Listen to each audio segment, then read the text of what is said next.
हे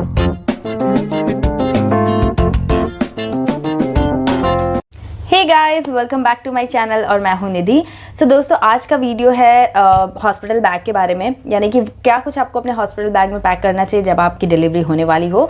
सो वो मैं आपको बताऊंगी। सो कब पैक करना है, क्या कुछ पैक करना है, क्या कुछ नहीं भूलना है, वो सब कुछ आज के वीडियो में मैं डिस्कस करने वाली हूँ। तो वीडियो स्टार्ट करने से पहले मैं आपको रिक्वेस्ट करूँगी कि आप एक पेपर और पेन ज़रूर ले लीजिए और जो भी कुछ मैं आपको बताने वाली हूँ वो आप ज़रूर नोट कर लीजिए। फिर उसमें से आपको जो रखना हो आप रख सकते हैं, नहीं रखना हो नहीं रख सकते हैं। बट बहुत सारी चीज़ें ऐसी होती हैं जो हमको उस मोमेंट पर याद नहीं आती जब हम बैग पैक करने वाले होते हैं।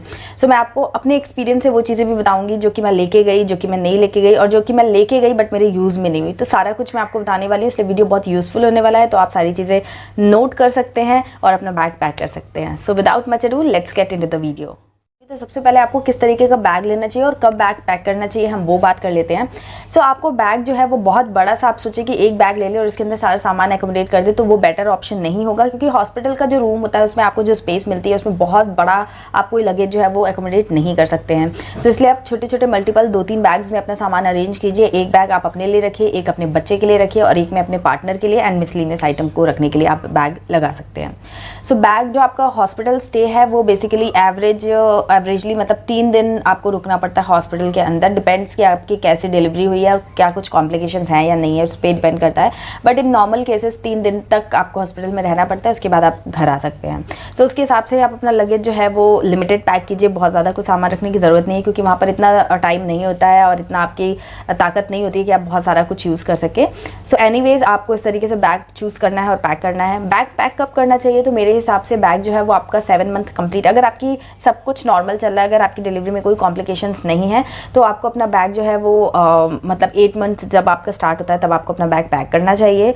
उसका रीज़न ये है कि अगर आप लास्ट मोमेंट पे बैग पैक करते हैं तो कुछ चीज़ें होती हैं जो या तो आप भूल जाते हैं या फिर आपको याद तो रहती है बट आपके पास वो अवेलेबल नहीं होती है। तो आपके पास इतना टाइम होना चाहिए कि आप चीज़ें परचेस कर सको और अगर कुछ भूल गए हो बाद में याद आता है तो बाद में पैक कर सको। तो इस तरीके से आप अपना बैग जो है वो टाइमली पैक कर लीजिए। इनकेस अगर आपकी प्रेगनेंसी में कुछ कॉम्प्लिकेशंस चल रहे हैं तो आपको 6 मंथ में अपना बैग रेडी कर लेना चाहिए, बिकॉज कॉम्प्लिकेटेड केसेस में 7 मंथ पे भी डिलीवरी की जाती है। तो अपना बैग जो है आप उस हिसाब से आप रेडी कर लीजिए।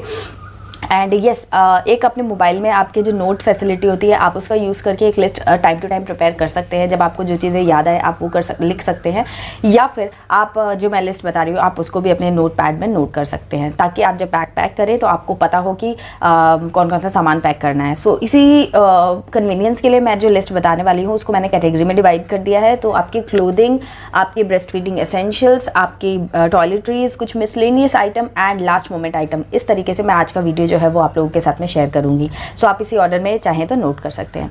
सो चलिए अब हम अपने फर्स्ट सेक्शन में एंटर करते हैं, जो कि है क्लोथिंग। तो गाइस, क्लोथिंग में मैं आपको सबसे पहले एक चीज़ बता दूं कि आपके जो भी हॉस्पिटल में आपकी डिलीवरी होगी वहाँ पर हॉस्पिटल खुद अपना जो क्लोथिंग है वो आपको प्रोवाइड कराते हैं, या तो कोई गाउन देते हैं या फिर आपको शर्ट और लोवर का एक पैटर्न होता है वो देते हैं। उसका रीज़न ये है कि उनको जो चेकअप्स वगैरह करने होते हैं वो उनकी ड्रेस में काफ़ी ईजीली हो जाते हैं। सो इसलिए आप मान के चलिए कि हर हॉस्पिटल ये प्रोवाइड कराता ही है, लेकिन फिर भी अगर आप चाहें तो अपने 2-3 कपड़े जो हैं वो रख सकते हैं, जिनमें से एक कपड़ा आप रखिए जो कि आप हॉस्पिटल से जब घर आने वाले हों तो उसको पहन कर आएंगे। इस तरीके के आप 2-3 कपड़े रख लीजिए, बहुत ज़्यादा आपको रखने की ज़रूरत नहीं है। एंड कपड़े जो है वो आप प्रेफर कीजिए कि कॉटन के हो, लूज फिटिंग के हो, बहुत ज़्यादा टाइट या फिर हाई फाई से स्टाइलिश कपड़े वहाँ पर आपको बिल्कुल भी कंफर्टेबल नहीं लगेगा, आप नहीं पहन पाएंगे। तो आप उस तरीके के कपड़े रखिए। ध्यान रखिए कि आपको बच्चे को ब्रेस्ट फीड भी कराना है। सो फ्रंट ओपन वाले जो भी आपके गाउन्स या फिर आपके शर्ट्स वगैरह होती हैं आप वो पैक कीजिए, ताकि आपको ब्रेस्ट फीडिंग कराने में ईजी रहे। तो फ्रंट ओपन जो होता है ना वो ही ज़्यादा बेस्ट रहता है, बजाय कि जो साइड ओपन होते हैं उनमें इतना कंफर्टेबल नहीं रहता है। ये मेरा अपना पर्सनल एक्सपीरियंस मैं आपको बता रही हूँ। एंड उसके अलावा आप इनर वेयर्स रख लीजिए। तो आपको नर्सिंग ब्रास जो आती है आप वो ज़रूर रख लीजिए, बिकॉज़ वो आपको वहाँ पर बहुत सपोर्ट करने वाला है। आपको जब मिल्क लीकेज होता है, अगर आपको ब्रेस्ट पैड्स लगाने हैं तो उसके लिए आपको चाहिए। एंड उसके अलावा भी आपकी ब्रेस्ट को सपोर्ट देने के लिए आपको नर्सिंग ब्रास ज़रूर होनी चाहिए आपके पास। नर्सिंग ब्रास इसलिए बोल रही हूँ क्योंकि वो आपको ब्रेस्ट फीडिंग के लिए वो फ्रंट ओपन होती हैं, तो आपको ब्रेस्ट फीडिंग भी इजीली हो जाता है। उसके अलावा वो आपको कंफर्टेबल फील भी देती हैं। नेक्स्ट आपको कुछ ओल्ड अंडरगारमेंट्स रख लेने चाहिए, बिकॉज वहाँ पर आपको ब्लीडिंग होती है, तो आप जो भी हैं कपड़े उनको वॉश नहीं कर सकते। इनरवेयर्स की मैं बात कर रही हूँ, वो आप वॉश नहीं कर सकते हैं, इसलिए यूज़ एंड थ्रो आपको करना पड़ेगा। चाहे तो आप अपने ओल्ड अंडरवेयर्स को यूज़ कर सकते हैं, तो आप 5 to 6 पीसेस जो है वो आप रख लीजिए। या फिर डिस्पोजेबल अंडरवेयर्स भी आते हैं जिनके बारे में मैं ऑलरेडी अपने चैनल पर अपलोड कर चुकी हूँ। तो आप वो वीडियो चेक कर सकते हैं या फिर आप परचेस कर सकते हैं। मैं लिंक्स जो है वो डिस्क्रिप्शन बॉक्स में दे दूँगी, तो आप चेक कर लीजिएगा। तो आप या तो डिस्पोजेबल अंडरवेयर्स खरीद लीजिए या फिर आपके पास जो ओल्ड अंडरवेयर्स है जिनको कि आप थ्रो कर दे तो आपको अफसोस ना हो, वो आप ले सकते हैं। नए आप ना लीजिएगा, उसका रीज़न ये है कि नए जो अंडरवेयर्स आते हैं वो सॉफ्ट नहीं होते हैं और उस टाइम आपकी जो बॉडी है जहाँ पर आपको स्टिचेस लगे हुए हैं वहाँ पर आपको सॉफ्ट मटेरियल की ज़रूरत पड़ती है। सो इसलिए आप इन दोनों ऑप्शंस में से कोई भी चेक कर सकते हैं और मैं आपको वीडियो का लिंक जो है, जो भी इस टाइप के वीडियोज़ हैं वो मैं लिंक कर दूँगी डिस्क्रिप्शन बॉक्स में, तो आप डिस्क्रिप्शन बॉक्स ज़रूर से चेक कर लीजिए ताकि आपको सारी यूजफुल वीडियोज़ वहाँ पर मिल जाएँ। सो नेक्स्ट आता है आपकी सैनिटरी। सो सैनिटरी पैड्स आपको रखना बहुत ज़रूरी है, बट ऑब्वियस है एक्चुअली बहुत सारे लोग बोलते हैं कि हॉस्पिटल से तो सैनिटरीज मिलती ही हैं। सो आप चाहें तो अपने हॉस्पिटल से एक बार कंसल्ट कर लें कि वहाँ पर आपको कौन कौन सी चीज़ें किस किस तरीके की प्रोवाइड कराई जाती हैं, जिससे कि आपको आइडिया लग जाए कि आपको क्या पैक करना है क्या नहीं करना है। बट जो मेरा एक्सपीरियंस है और जो मेरे सराउंडिंग के लोगों का एक्सपीरियंस है, उनको हॉस्पिटल से जो पैड्स मिलते हैं वो बिल्कुल भी यूज़फुल नहीं होते हैं, कंफर्टेबल नहीं रहते हैं।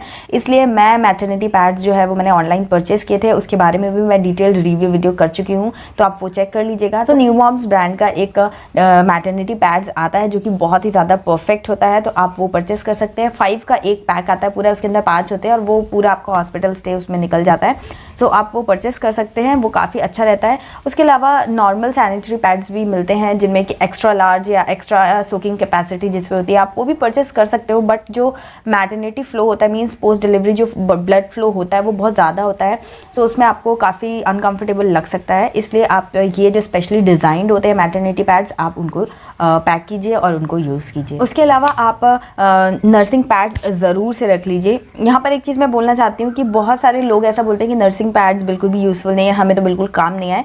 तो यहाँ पर मैं एक चीज़ बोलना चाहती हूँ कि हर इंसान की बॉडी अलग अलग है, किसी को मिल्क सप्लाई बहुत ज़्यादा होती है, किसी को नॉर्मल होती है, किसी को बिल्कुल कम होती है।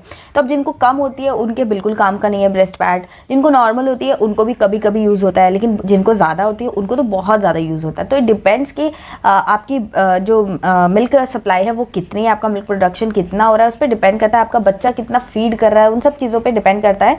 सो इसलिए ये कह देना कि बिल्कुल यूज़लेस है, आई डोंट थिंक, क्योंकि मेरे तो ये बहुत ज़्यादा काम आया और मुझे बहुत ज़्यादा लीकेज हो रहा था हॉस्पिटल के अंदर।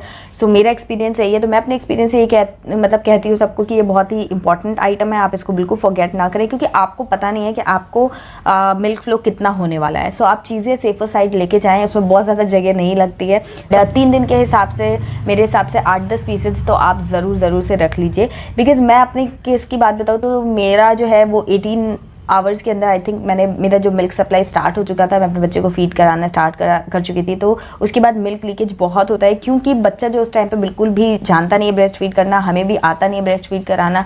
सो मिल्क लीकेज बहुत ज़्यादा कॉमन होता है, तो उसमें आपको ब्रेस्ट पैड्स जो है वो आपको बहुत ज़्यादा कंफर्टेबल स्टे कर देंगे आपका हॉस्पिटल में। तो आप वो रखना बिल्कुल भी ना भूलें और कम से कम 8-10 पीस आप ज़रूर रख लीजिए। ब्रेस्ट फीडिंग के लिए कुछ ब्रेस्ट फीडिंग एप्रन्स आते हैं, आप वो भी परचेस कर सकते हो, बट मैंने एप्रन्स परचेस नहीं किए थे, मुझे उतने वर्दी नहीं लगे थे। बिकॉज मैंने एक कॉटन का बड़ा सा दुपट्टा था वो मैंने ले लिया था, तो वो मेरे मल्टी वे में मैंने उसको यूज़ किया था। मुझे अपने सर को ढकना है या अपने ऊपर दुपट्टे के जैसे यूज़ करना है, बच्चे को अगर फीड कराना है तो वो इतना चौड़ा और इतना लंबा होता था, आराम से मैं उसे एप्रन के जैसे भी यूज़ कर लेती थी, या और अगर मेरे बेबी को मुझे ढकना है तो भी मैं उसको ढक लेती थी। तो इस तरीके के आप 2 दुपट्टे रख लीजिए जिसको कि आप मल्टी वे में यूज़ कर सकते हैं। उसके अलावा आप चेक कर लीजिए कि आपके वहाँ पर वेदर कैसा है। लाइक अभी जैसे जुलाई अगस्त में बेबी है, जब आप डिलीवर करते हो तो मानसून का सीज़न है, तो मानसून में क्या होता है कि ऑन ऑफ चलता है, मतलब कभी ठंड लगती है तो कभी गर्म लगता है, इस तरीके का सीज़न रहता है। सो आप चाहें तो, और उसके बाद फिर अगर आपके अक्टूबर नवंबर में है तो सर्दियों का मौसम आ जाएगा, तो आप एक गर्म शॉल भी रख सकते हैं जिससे कि आप अपने आप को कवर कर सकते हैं, बच्चे को कवर कर सकते हैं, कुछ भी, मतलब आप उसको कई तरीके से यूज़ कर सकते हैं। सो आप एक 2 नॉर्मल दुपट्टे रख लीजिए, और कॉटन के होने चाहिए, नॉर्मल मीन्स कॉटन के होने चाहिए, और एक आप गर्म शॉल जैसा आप जो आता है स्ट्रोल टाइप का वो आप रख सकते हैं। तो वो आप उसको मल्टी वे में यूज़ कर सकते हैं, वो काफ़ी हेल्पफुल होता है। फिर नेक्स्ट आपको सॉक्स रखना चाहिए। मतलब सॉक्स इसलिए रखने को बोलते हैं क्योंकि ना वहाँ पर वेदर कैसा है, कई बार बहुत सारे लोगों को जो फीट्स हैं वो बहुत ज़्यादा सेंसिटिव ठंडे से लगते हैं, तो उसमें आपको सॉक्स पहनना, मतलब पहनने से कंफर्टेबल रहता है।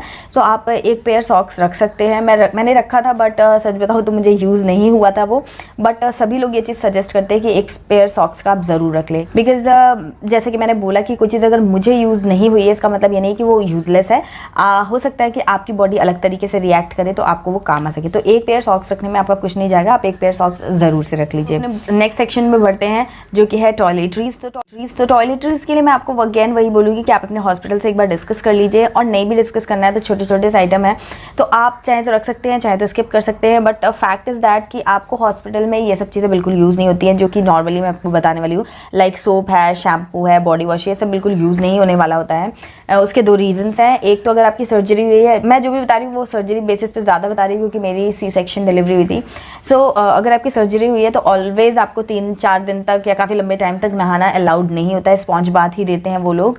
तो उसमें आप ये सब चीज़ें लेके जाएंगे तो कोई मतलब नहीं है। हाँ, आप एक फेस वॉश ज़रूर रख सकते हैं जो कि आपको काम आएगा। उसके अलावा हॉस्पिटल की तरफ से एक पाउच मिलता है जिसके अंदर की already soap, shampoo, toothbrush, toothpaste ये सब कुछ मिलता है। सो ये मोस्टली हर हॉस्पिटल में मिलता ही है, फिर भी आप एक बार अपने हॉस्पिटल में कंसल्ट कर सकते हैं कि क्या क्या चीज़ें वहाँ से प्रोवाइड होंगी। अदरवाइज़ आप चाहें तो अपना एक टूथब्रश, टूथपेस्ट ये रख ही सकते हैं, एंड एक आप सोप रख सकते हैं। फेस वॉश आप ज़रूर छोटा सा रख सकते हैं क्योंकि फेस तो आप ऑलवेज क्लीन कर ही सकते हैं।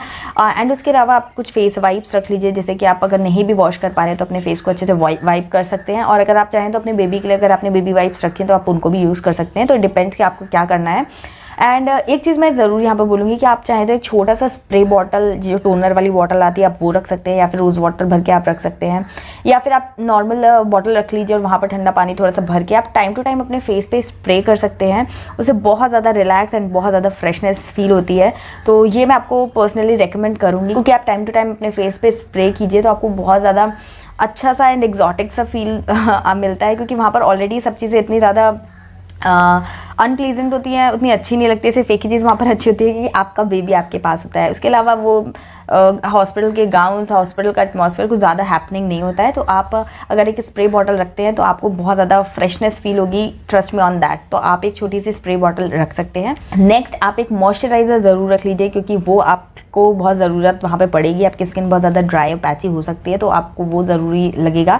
एंड उसके अलावा एक लिप बाम आप ज़रूर रख लीजिए, एक कॉम्ब आप ज़रूर रख लीजिए क्योंकि ये जो चीज़ें आपको 3 दिन तक लगातार यूज़ होंगी ही होंगी, क्योंकि लिप्स इतने ड्राई होते हैं वहाँ पर।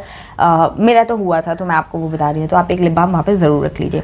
उसके अलावा अगर आप चाहते हैं कि अच्छे से थोड़ा सा तैयार व्यार होना चाहते हैं तो आप अपने कुछ बेसिक मेकअप आइटम्स रख सकते हैं। कॉम्पैक्ट, काजल एंड लिपस्टिक, बिंदी, ये सब आप अपने हिसाब से रख सकते हैं। एंड यस, आप अपने बालों के लिए कुछ क्लिप्स या रबर बैंड जो भी आपको कंफर्टेबल लगता हो वो आप ज़रूर रख लीजिए, क्योंकि वहाँ पर अपने बालों को आपको टाई करके ही रखना पड़ेगा। एक तो गर्मी होती है, बच्चे को ब्रेस्ट फीड कराना, अपनी बॉडी का ख्याल रखना, तो इन सब में आप बाल खुले रख करके कंफर्टेबल नहीं होंगे। तो इसलिए अकॉर्डिंगली आप कोई हेयर क्लिप, हेयर बैंड या फिर रबर बैंड, आप जो भी चाहें वो आप ज़रूर रख लीजिए अपनी टॉयलेटरी किट के अंदर। उसके अलावा आप एक सैनिटाइज़र ज़रूर रखिए, जो पॉकेट सैनिटाइज़र आता है आप वो ज़रूर रख लीजिए। बिकॉज सैनिटाइज़र वैसे भी हॉस्पिटल्स आपको प्रोवाइड कराते हैं नो डाउट, बट आपके साथ में कोई है या फिर आप जैसे हॉस्पिटल से जब घर आ रहे हैं या जब भी है, जब आपको पर्सनल एक्सेस करना हो तो आपके पास एक छोटा हैंड सैनिटाइज़र ज़रूर होना चाहिए, specially in this corona period. जबकि सैनिटाइज़र इज़ अ मस्ट। पहले आप नहीं भी रखते तो चलता, बट अब आपको सैनिटाइज़र ज़रूर रख लेना चाहिए अपने साथ में। एंड आपको मास्क भी, आपको 2 मास्क एटलीस्ट अपने पास रखने चाहिए, बिकॉज 2 रहना ज़रूरी है। एक मान लीजिए गंदा हो गया या कुछ भी इशू हो गया तो आपके पास दूसरा है, क्योंकि बिना मास्क के तो आप चल ही नहीं सकते हैं ये कोरोना टाइम में। तो इसलिए अपने साथ एक मास्क रखिए। हालांकि आई थिंक ये सारी चीज़ें हॉस्पिटल्स प्रोवाइड करा रहे होंगे इस वक्त, लेकिन आप अपनी सेफ्टी अपने पास रखें ज़रूर से, बिकॉज हॉस्पिटल में नहीं तो वो बाद में भी काम आएंगे, बट ये सारी चीज़ें आप पैक ज़रूर कर लीजिए। एंड आप एक छोटा सा डीओ भी रख लीजिए, बिकॉज थोड़ा सा फ्रेश फील करना हो तो आप थोड़ा सा डीओ लगा सकते हैं। सो ये ऑप्शनल है, अगर आपके घर में अलाउड हो, अगर आप यूज़ करने में कंफर्टेबल हो तो आप एक डीओ भी रख लीजिए, वो आपको थोड़ा सा फ्रेश फील कराएगा। सो अब बढ़ते हैं अपने नेक्स्ट सेक्शन की तरफ, जो कि है मिसलेनियस आइटम। इसमें मैं आपको कुछ चीज़ें बताऊंगी जो आपके लिए ऑप्शनल है, आप चाहें तो रख सकते हैं, चाहे तो ना रखें, बट मैं आपको सजेस्ट करूंगी कि आप रख लीजिए। तो सबसे पहली चीज़ जो आती है वो होती है फूड आइटम्स। तो आप अपने लिए कुछ ड्राई स्नैक्स, जिसमें कि बिस्किट्स हुए, नमकीन हुए, ड्राई फ्रूट्स हुए, ये इस तरीके की आप चीज़ें अपने पास वहाँ पर ज़रूर रखें। और वहाँ पर जब आप रहते हैं तो आसपास कुछ फ्रूट्स वगैरह भी मिलते हैं, तो वो भी आप मंगा करके रख लीजिए, क्योंकि जब आप वहाँ पर हॉस्पिटल में रहते हैं तो आप अगर बच्चे को जब भी ब्रेस्ट फीड कराते हैं तो उसके बाद आपको भूख लगती है। तो ज़रूरी नहीं है कि ऑल टाइम कैंटीन खुली हो, और कैंटीन खुली भी होती है तो बहुत सारी चीज़ें जो है कैंटीन से आती हैं वो आपको अच्छी नहीं लगती हैं खाने में, तो और भूख बहुत ज़्यादा लगती है। तो ऐसे में अगर आपके पास अपना खाने का आइटम रहेगा तो वो ज़्यादा अच्छा रहेगा, तो आप वो ज़रूर लेके जाइएगा। मैं भी लेके गई थी और वो मेरे सच में बहुत काम आया था। आप मानसून सीज़न जैसे अभी चल रहा है, या फिर अगर आपकी विंटर सीज़न है, तो आप उसके हिसाब से कुछ अपने लिए जो भी आपका सीज़न चल रहा है उसके हिसाब से जो भी रिक्वायरमेंट है, लाइक अभी जुलाई अगस्त सितंबर में अगर आपकी डिलीवरी है तो वहाँ पर बारिश वगैरह होने का रहता है, तो आप अपने साथ एक अम्ब्रेला रख लीजिए। हालांकि आपको जाना नहीं पड़ सकता, लेकिन आपके पार्टनर या आपके साथ जो भी है तो आप उनके लिए अपने साथ में एक अम्ब्रेला रख लीजिए, वो बहुत काम आएगा, जिसके भी जो भी वहाँ पर है उनके काम आएगा वो। एंड एक पॉली बैग आप ज़रूर रख लीजिए, बिकॉज नॉर्मली होता यह है कि हम लोग लेके नहीं जाते हैं, और हॉस्पिटल्स में बैग्स वगैरह बिल्कुल अलाउड नहीं होते, तो कुछ भी मेडिकेशंस वो जो प्रेस्क्राइब करते हैं डॉक्टर्स, अगर आप मेडिसिन लेने जो भी बंदा जाता है तो उसके लिए एक टास्क होता है। तो अगर आपके पास एक पॉली बैग या कोई बैग टाइप की चीज़ है जिसमें कि वो सारी मेडिसिन वगैरह लेके आए तो वो बहुत कन्वीनियंट हो जाता है। तो आप एक इस तरीके का पॉली बैग रखना बिल्कुल भी ना भूलें। उसके अलावा आप एक नर्सिंग पिलो भी रख सकते हैं, बट ये बिल्कुल ही ऑप्शनल है, बिकॉज आप उतने ट्रेंड तो होते नहीं है ब्रेस्ट फीडिंग के लिए, तो आप डिपेंड्स कि आप यूज़ कर पाएंगे कि नहीं कर पाएंगे। सो वो थोड़ा सा जगह भी लेता है, तो अगर आप कंफर्टेबल है, अगर आपका मन है तो आप ले जा सकते हैं। मैं नहीं लेके गई थी, मैंने वहाँ पर जो हॉस्पिटल से ही पिलोज़ वगैरह मिलते थे मैंने उसी को यूज़ कर लिया था। इवन मैंने परचेज़ ही नहीं किया था ब्रेस्ट फीडिंग पिलो जो है, मैं नॉर्मल तकिए को यूज़ कर लेती थी। तो इट डिपेंड्स, मतलब ऑप्शन है, अगर आपके पास है, अगर आप परचेज़ करना चाहते हैं तो आप कर सकते हैं, आप उसको भी यूज़ कर सकते हैं। एंड एक स्लीपर्स आप ज़रूर रख लीजिए, क्योंकि इनकेस अगर आपको वहाँ पर वॉक वगैरह करना हो तो आपके पास एक कंफर्टेबल स्लीपर होगी, और जब आप हॉस्पिटल से घर आएंगे तभी भी आपके पास एक कंफर्टेबल स्लीपर होनी चाहिए। हालांकि जो आप पहन के जाएंगे आप वही पहन के आ भी सकते हैं। सो आप चाहें तो अलग से एक स्लीपर रख भी सकते हैं, चाहे तो एक ही स्लीपर जो आप पहन के जाएंगे वही वहाँ पहन लीजिए, वही पहन के आ जाइए। सो आपकी चॉइस है कि आपको कैसा वहाँ पर है। तो मैंने जैसा बोला कि ये जो लिस्ट है ये ऑप्शनल वाली है, अगर आप चाहें तो आप रखें, आप चाहें तो आप स्किप कर सकते हैं। एंड वन मोर थिंग, सबसे लास्ट में जब आपका मतलब आप जा रहे हो, अपने घर से निकल रहे हो, तब के टाइम पे आपको अपना फ़ोन और चार्जर आपको रख लेना है। ये आप पहले से पैक करके नहीं रख सकते, तो इसे लास्ट मोमेंट पैकिंग बोलेंगे, तो आप इसे लास्ट में पैक करके अपना बैग जो है वो बंद कर दीजिए। सो यस गाइज, यही था आज का वीडियो। तो ये सारे यूज़फुल आइटम्स हैं जो मैंने अपने एक्सपीरियंस के बेसिस पे आप लोगों को सजेस्ट किए हैं। सो अगर ये वीडियो आपको यूज़फुल लगा, अगर आपको पसंद आया, तो प्लीज़ इस वीडियो को एक लाइक कीजिएगा और कमेंट करके मुझे ज़रूर बताइएगा, और शेयर कर दीजिएगा सभी के साथ जिनको भी इसकी ज़रूरत होगी। सो मिलती हूँ आपसे एक नई वीडियो में, तब तक के लिए bye bye and take care, and yes, don't forget to subscribe my channel. Bye bye.